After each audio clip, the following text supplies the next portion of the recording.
Ipapakita ko po kung paano mag-transfer ng eCash to another member.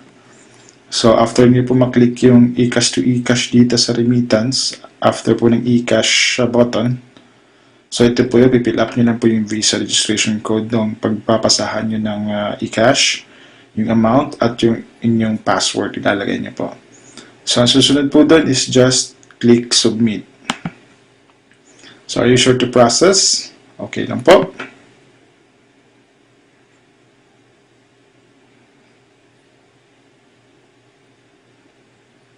So, eCash to eCash was successfully transferred. So, meron pong kinolekta na 25 pesos. Any amount po yan na charge sa inyong eCash to eCash transfers.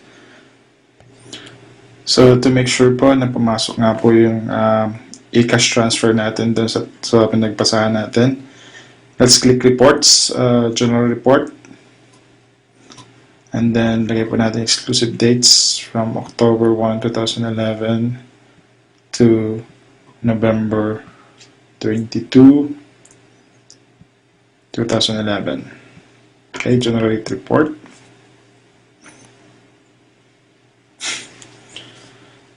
So let's go to the bottom. So ito po, number 89. Ito po yung natin, 7,571. May charge po na 25. Ito po yung remaining balance ko before nag-transact, and then ito na po yung natira after the transaction.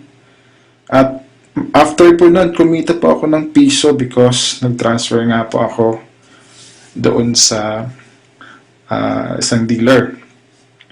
So yung 3,558 nadagdagan ng piso. So yung remaining balance ko as of now is 3,559. So ganun po kaganda yung system ng GPRS.